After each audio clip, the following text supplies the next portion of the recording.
Ya, selamat siang Pak Bu. Mohon maaf mengganggu aktivitasnya Pak. Ya, nggak apa-apa. Di sini saya memiliki tugas sebagai Kabel Guru Penggerak Angkatan 11 Ya.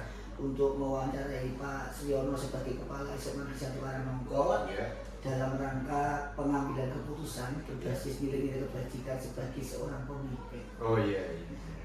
Nah di sini Pak Sri, saya ingin mengajukan beberapa pertanyaan berkaitan tentang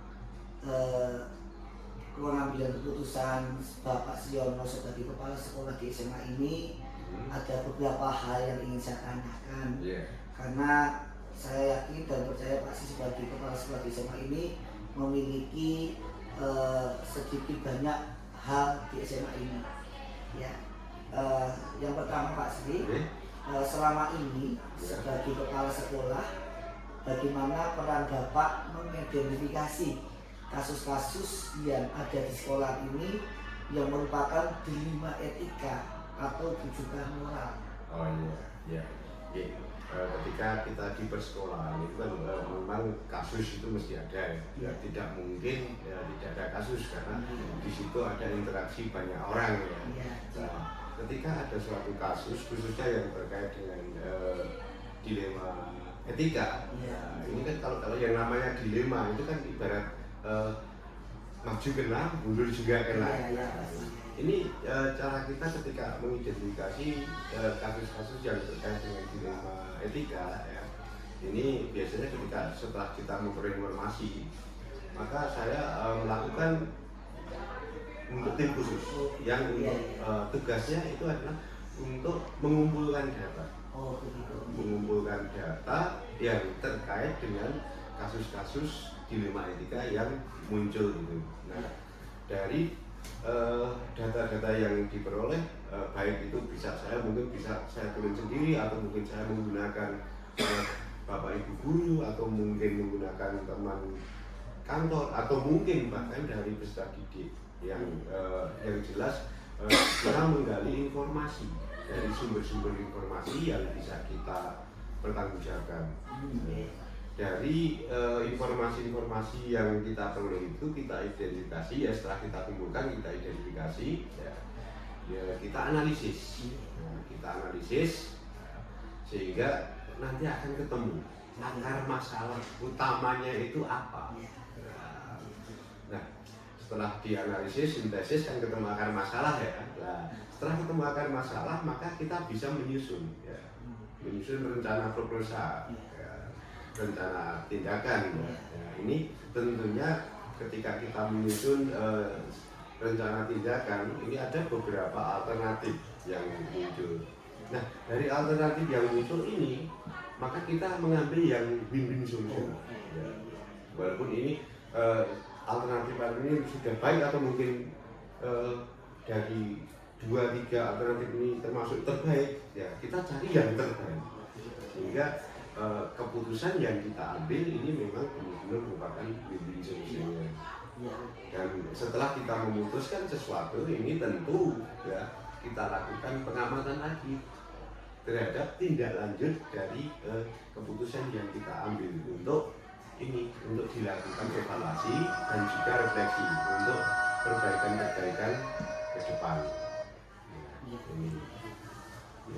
Oke Pak Sri, luar biasa sekali Pak Sri jawaban dari yang sudah Bapak tadi terangkan kepada saya bahwa untuk mengidentifikasi kasus-kasus seperti itu memang membutuhkan beberapa data yang lengkap, komprehensif, harus.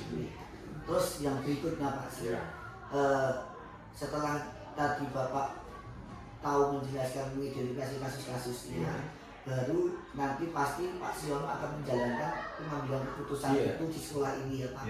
Nah, terutama itu kasus-kasus yang gimana atau apakah ada benar-benar kasus yang terjadi itu mengandung nilai-nilai kebajikan Pak? Ya, kasus-kasus yang terkait dengan dilema etika ini kan memang ini ibaratnya ya sama-sama baiknya bisa, tapi sama-sama kurang baik juga bisa. Tapi yang kita ambil nanti ya, kalau dari data yang komplit, dari hasil analisis yang komprehensif sehingga ketemu akar masalahnya, maka kita akan bisa memberikan perlakuan yang tepat untuk mengatasi akan masalahnya ini, sehingga masalah bisa terselesaikan. Oke, Pak, iya, iya. Nah, yang berikutnya Pak, setelah tadi tahu akar masalahnya yang sudah Pak Sri tadi sudah katakan, lalu langkah-langkah apa Pak atau prosedur apa yang sudah Bapak lakukan selama ini menghadapi masalah tersebut? Ya.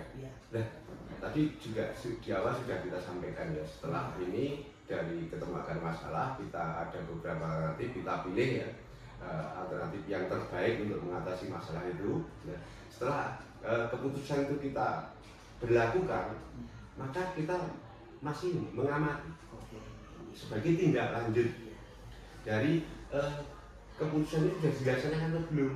Nah, setelah itu kan kita juga amati, kita evaluasi efektif tidak untuk mengatasi masalah ini. Setelah itu kan kita bisa melakukan refleksi untuk perbaikan. Kalau misalnya ada yang kurang, ya berarti ada perlakuan-perlakuan tambahan yang harus kita berikan untuk semakin mengklirkan permasalahan atau kasus tersebut.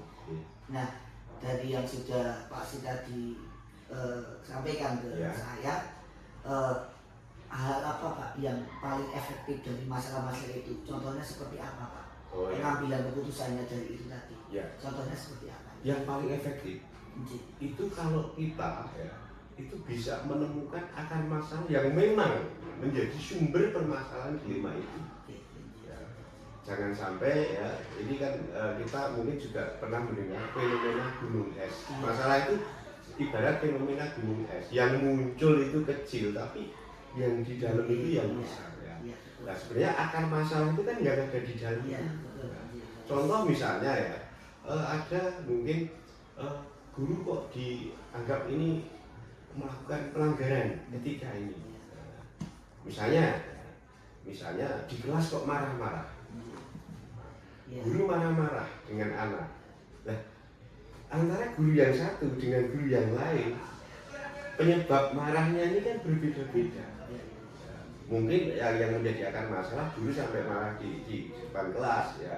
Itu mungkin karena ada anak yang tidak disiplin.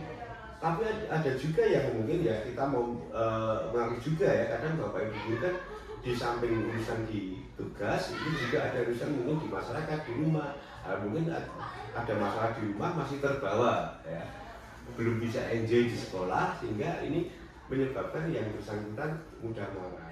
Nah, ini makanya harus ditemukan dulu akar masalah. Kalau tidak ketemu akar masalahnya, insya Allah solusi yang kita ambil itu nanti cenderung lebih tepat. Nah, yang berikutnya Pak, dari pengambilan keputusan yang sudah Bapak tadi ambil, nah saya yakin pasti itu kan ada tantangannya, itu pasti ada tantangan. Nah, dalam tantangan ini bagaimana Pak Sri itu mengambil keputusan itu dengan kasus-kasus yang sudah terjadi? Tantangannya seperti apa? Ya, tantangannya itu biasanya kalau keputusan itu bersifat sepihak. Oh, sepihak. Sehingga ketika kita mengambil suatu keputusan, memang itu harus kita libatkan pihak-pihak terkait ya, pihak-pihak yang terkait dari masalah itu.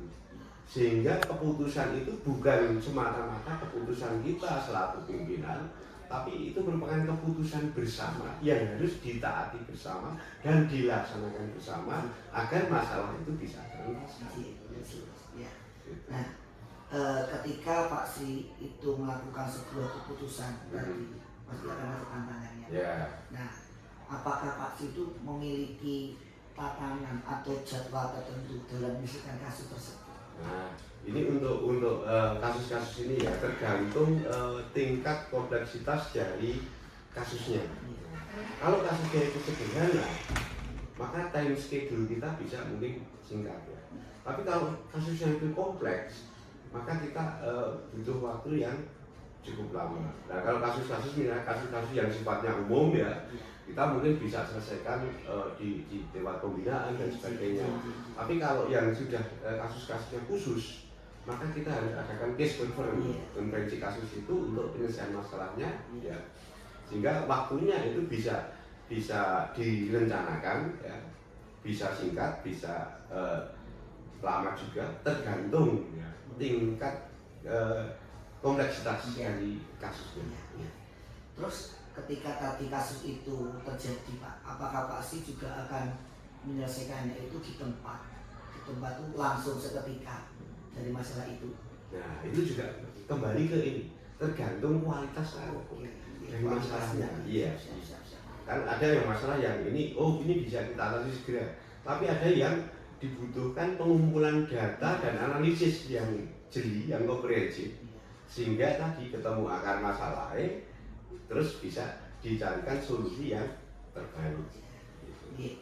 Nah, dalam tadi Pak Sri menyampaikan dalam menyelesaikan masalah-masalah etika tadi, pasti Pak Sri memiliki bentuk atau prosedur yang sudah disiapkan oleh Pak Sri untuk menghadapi masalah tersebut. Oh iya, jelas. Ya. Itu langkah-langkah untuk menyelesaikan suatu masalah itu kita harus punya. Ya, tadi kalau kita sampaikan ya, itu dari pengumpulan data, ya, pengumpulan data, identifikasi masalah, analisis, dianalisis permasalahannya sehingga ketemu akar masalahnya, disintesis ya, ketemu. Ya. Setelah disintesis kita lakukan prognosis atau ini dugaan masalahnya itu apa, terus perlakuannya, solusinya yang ini yang terbaik itu yang mana yang kita ambil. Setelah itu menjadi keputusan. Ini yang tidak boleh dilupakan adalah evaluasi, tindak lanjut maupun refleksi dari keputusan yang sudah disepakati untuk menyelesaikan masalah itu. Luar biasa sekali ya Pak Sri. Berarti ketika ada masalah-masalah dalam panjenengan sebagai kepala sekolah mengambil keputusan, pasti sudah ada bentuk dan prosedur yang sudah panjenengan siapkan untuk menghadapi ini. Nah, dan yang berikutnya Pak Sri, ketika itu ada masalah di dalam pengambilan keputusan tadi Pak Sri, pasti ada seseorang atau faktor-faktor yang selama ini membantu atau malah mempermudah dalam pengambilan keputusan panjenengan dalam menghadapi kasus-kasus itu. Ya. Ini untuk istilahnya ketika kita bisa dengan suatu masalah, ini tergantung kompleksitas masalahnya. Mungkin ada yang bisa kita selesaikan sendiri, tapi ada juga yang harus melibatkan pihak-pihak yang kompeten. Artinya kita memang harus ini tergantung masalahnya itu seperti apa, kualitasnya seperti apa, pihak-pihak siapa saja yang kita libatkan. Ini memang harus kita pertimbangkan, dan alhamdulillah untuk di SMA Negeri 1 Karangmongo ini semua pihak ya itu bisa kita ajak untuk bersama-sama. Jadi yang mendukung penyelesaian masalah itu siapa aja? Ya semuanya yang terlibat sesuai dengan permasalahannya. Kan masalahnya kan macam-macam ya. Jadi tidak ada satu orang nggak mesti itu ya, tidak. Karena masing-masing punya peran, punya kelebihan sendiri. Gitu. Nah, tadi dalam menyelesaikan masalah itu Pak Sriono sebagai kepala sekolah pernah nggak Pak meminta bantuan dari di luar instansi ini? Dalam arti apakah membutuhkan bantuan dari masyarakat setempat, ataukah dari pihak kepolisian, ataukah dari instansi-instansi di luar SMA? Oh iya pernah, karena juga tergantung permasalahannya, karena itu makanya itu kolaborasi itu penting. Bahkan kalau itu masalah itu di luar kemampuan kita, maka kita harus melakukan referral. Contoh kalau itu terkait dengan kesehatan, ya walaupun itu dilema etika ya, tapi kalau kesehatan misalnya ada siswa yang kesehatan psikologisnya kurang bagus, kita kan walaupun saya berbackground psikologi ya, tapi kan tidak boleh langsung memberikan obat penenang pada dia, maka dia harus kita oper. Nah, mungkin yang terakhir Pak, setelah tadi saya menanyakan beberapa hal tentang pengambilan keputusan yang berbasis nilai-nilai kebajikan jenengan sebagai seorang kepala sekolah di SMA ini, apa pembelajaran yang Pak Sri dapatkan ketika Pak Sri itu mengambil sebuah keputusan dilema etika ini Pak? Ya, pembelajaran yang kita dapatkan ya, ini tentunya yang pertama, ketika kita menyelesaikan suatu kasus yang terkait entah itu dilema etika ataupun kasus yang lain, ini memang kunci utamanya adalah temukan dulu akar masalahnya. Kemudian ajak diskusi pihak-pihak terkait.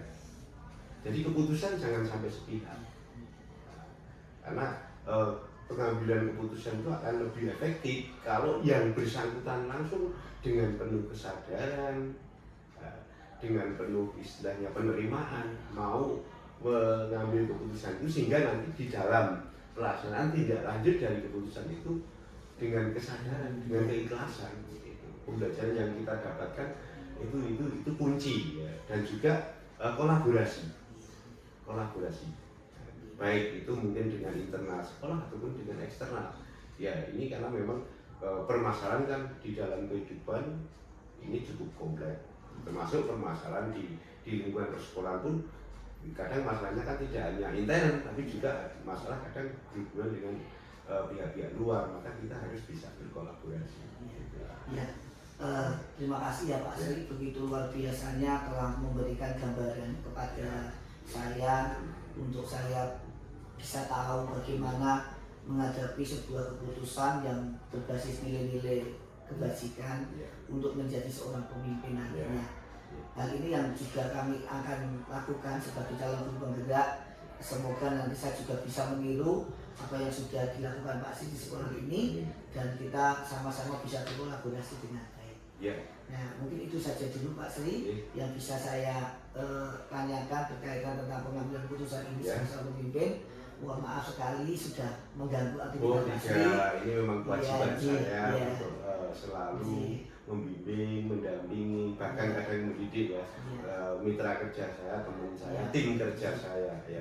Ini kalau saya berpikir panjenengan itu bukan bawahan saya, tapi tim kerja saya yang kita ajak bersama-sama untuk memajukan SMA Negeri 1 Karangmongo ini. Semoga apa yang saya sampaikan ini bisa menjadi bahan pembelajaran dan referensi untuk panjenengan, dan saya yakin ke depan panjenengan bisa lebih baik dari apa yang sudah kita lakukan. Iya, terima kasih Pak Sri. Semoga ini menjadi awal yang baik ya Pak buat kita untuk memajukan SMA Negeri 1 Karangmongo ini. Amin. Terima kasih ya Pak Sri. Sama-sama. Semoga kita bertemu di lain waktu.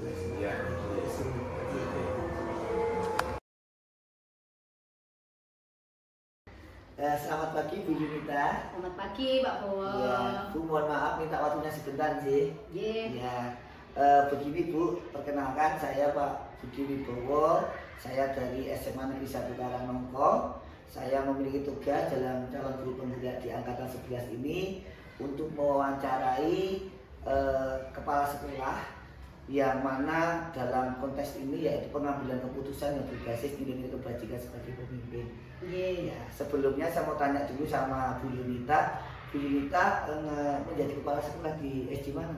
Di sini di SD Negeri 1 Ndombol sejak 4 Januari 2024. Oke, berarti ya baru saja ya Bu ya. Ya, saya berharap Bu Yunita paham tentang lingkungan di sekolah ini, tentang bagaimana Ibu menjadi seorang kepala sekolah di SD ini. Ya, langsung saja ya Bu ya. Saya mau memberikan beberapa pertanyaan berkaitan dengan Ibu sebagai kepala sekolah di SD ini. Yang pertama Bu, selama ini Ibu Yunita sebagai kepala sekolah, bagaimana Ibu mengidentifikasi kasus-kasus yang terjadi di sekolah ini berkaitan tentang dilema etika atau rujukan moral Bu? Baik Pak Bowo. Yang merupakan dilema etika itu adalah sebuah tindakan dari Bapak Ibu guru yang menyimpang dari aturan-aturan yang ada. Nah, jadi ketika dia melakukan tindakan yang melanggar aturan itu termasuk dengan dilema etika. Kita masukkan dilema etika.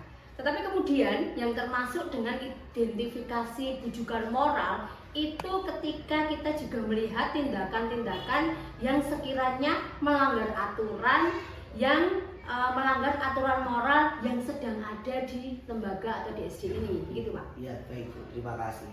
Lalu Bu Yunita, bagaimana juga menjalankan pengambilan keputusan ini di sekolah SD Negeri 1 Ndombol ini, terutama pada kasus-kasus yang mana sama-sama ada kepentingan yang benar ataukah atau yang mengandung nilai-nilai kebajikan Bu? Oke. Untuk pengambilan keputusan di mana dua-duanya itu dilema kebijakan yang sama-sama benar. Mereka menganggap bahwa yang sama-sama benar. Nah, yang akan saya lakukan itu yang pertama, saya melihat regulasi atau aturan apa yang sedang berjalan. Jadi kita lihat dulu aturannya, regulasi yang benar dan yang berlaku itu seperti apa. Nah, kemudian setelah itu saya melihat kepentingan mana yang lebih dominan untuk kepentingan bersama, tetapi itu tidak melanggar aturan yang ada. Oke, berarti di sekolah ini itu berarti harus memiliki kolaborasi ya Bu ya. Maksudnya harus mementingkan kepentingan bersama. Tidak boleh kita mementingkan kepentingan secara pribadi. Salah satu guru saja tidak dibenarkan. Ya, agar sekolah ini bisa berjalan dengan baik, berjalan dengan sinergi ya Bu ya. Oke. Nah, dari situ Bu, langkah-langkah apa atau prosedur apa yang biasa Ibu lakukan selama menjadi kepala sekolah di SD ini Bu?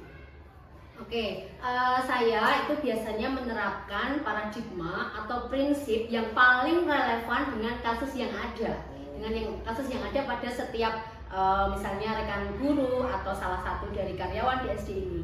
Nah, setelah itu saya mempertimbangkan berbagai kemungkinan yang muncul dari keputusan-keputusan yang akan saya ambil. Nah, setelah dari keputusan berbagai pertimbangan tadi, keputusan-keputusan yang sudah saya dapatkan, kemudian saya tentukan, saya pilihkan mana yang terbaik dan mudah dipahami oleh semua pihak. Oke, iya. Berarti dari apa yang sudah Ibu katakan, keputusan-keputusan itu, berarti apa Bu dari keputusan itu yang paling efektif yang Ibu ambil dalam langkah-langkah ini, dalam kasus dilema etika yang terjadi di sekolah ini Bu? Yang saya anggap paling efektif dalam pengambilan keputusan pada kasus-kasus dilema etika, yaitu saya mengecek kembali paradigma atau prinsip mana yang paling sesuai dan tidak menimbulkan banyak ketidakteraturan di sekolah ini. Jadi memang dalam mengambil sebuah keputusan itu kita tidak dapat menyenangkan satu pihak saja, tetapi kita harus mengutamakan kepentingan bersama dan meminimalisir ketidakteraturan itu supaya menjadi lebih baik. Berarti apa yang sudah dikatakan Bu Junita tadi pasti akan ada efeknya juga ya Bu ya, efek dari keputusan-keputusan Bu Junita ambil tadi ya.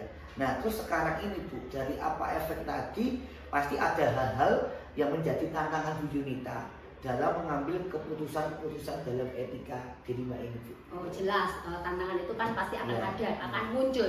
Dan yang menjadi tantangan dalam kasus seperti ini yang pernah saya alami itu adalah sulitnya memberikan pemahaman kepada beberapa guru yang mereka itu belum memiliki kepentingan.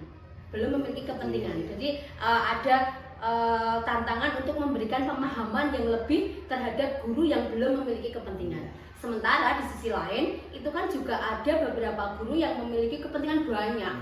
Dan tetapi kita juga harus melihat bahwa kepentingan setiap orang, setiap guru itu kan berbeda. Masing-masing memiliki kepentingan yang berbeda-beda. Nah, sehingga itu akan mengakibatkan perbedaan pemahaman. Jadi antara yang belum pernah memiliki kepentingan dan yang memiliki banyak kepentingan itu akan menimbulkan salah paham dan berakhir pada ketidakteraturan. Nah, untuk menanggulangi hal tersebut yang biasa saya lakukan, yang saya terapkan di sekolah ini adalah saya menerapkan asas kekeluargaan. Dalam menyelesaikan masalah, jadi bisa saling berkomunikasi dari hati ke hati antar sesama dengan guru, apalagi yang tadi mempunyai masalah tadi, dan kita belajar untuk bisa menciptakan suasana saling menghargai dan menghormati. Seperti itu. Luar biasa ya Bu Junita apa yang disampaikan Bu Junita tadi. Nah, dalam Ibu mengambil sebuah keputusan tentang dilema etika itu, apakah Bu Junita menggunakan jadwal tertentu dalam menyelesaikan kasus ini atau sudah diagendakan sebelumnya? Apakah begitu langsung ada masalah langsung Ibu menyelesaikan masalah itu bagaimana? Yang pengalaman yang sudah saya lakukan, biasanya prosedur yang biasa saya lakukan itu saya memanggil dari guru tadi yang memulai masalah, saya panggil secara pribadi, saya ajak dia berbicara dari hati ke hati. Setelah itu apa tindakan dia? Kalau dia sudah melakukan sesuatu yang baik, berarti cukup sampai di situ sudah selesai. Tetapi seandainya tidak selesai, berarti saya harus mengkomunikasikan itu dengan rekan-rekan satu SD ini. Nah, jika memang sudah tidak bisa ada tindak lanjut yang baik, maka langkah yang saya lakukan adalah saya mengkomunikasikannya dengan atasan saya, yaitu di pengawas. Tetapi hal yang sudah terjadi di sekolah saya biasanya itu hanya sampai di titik pribadi gitu. Jadi ya dari hati ke hati saja sudah cukup bisa terselesaikan dengan baik, seperti itu. Berarti apa yang sudah Ibu tadi jelaskan kepada saya, berarti di situ Ibu pasti memerlukan prosedur-prosedur dalam menjalankan tugas Ibu ya, sebagai seorang kepala sekolah ya. Tidak hanya waton kebiahuyah, artinya melakukan sebuah keputusan yang tidak pakai sebuah prosedur ya. Terus Bu, lagi ada sesuatu yang harus saya tanyakan lagi. Apakah dalam Ibu mengambil suatu keputusan itu, Ibu membutuhkan seseorang atau membutuhkan faktor-faktor lain di luar instansi ini untuk membantu masalah Ibu dalam mengambil keputusan dalam kasus-kasus dilema etika ini? Sebenarnya tergantung melihat situasi dan kondisi dari permasalahan ini. Sebenarnya juga ada, misalnya semua orang itu kan memiliki peran masing-masing ya. Jadi mungkin seseorang itu memiliki masalah, kemudian dia bercerita, menyampaikan, kemudian dia juga membutuhkan saya, juga mungkin rekan sejawatnya juga bisa. Nah, faktor yang penting itu adalah komunikasi dan keterbukaan.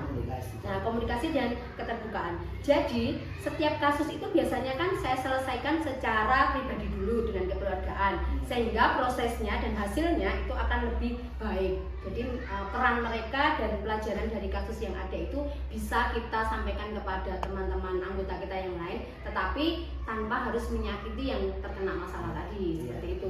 Terima kasih Bu. Mohon maaf lagi Bu, satu hal lagi. Pernah nggak Ibu dalam menyelesaikan masalah ini melibatkan, mungkin kan sekolah itu berada di sekitar masyarakat ya. Pernah nggak melibatkan dari sekitar masyarakat atau dari pihak kepolisian atau mungkin pihak dari komite atau pihak-pihak yang dekat dengan sini, mungkin kayak kelurahan dalam menyelesaikan kasus dilema etika itu? Selama ini, selama saya berada di sini dan menjadi kepala sekolah, saya belum pernah melibatkan mereka. Jadi hanya sebatas dengan saya dan pribadi, antar pribadi saja.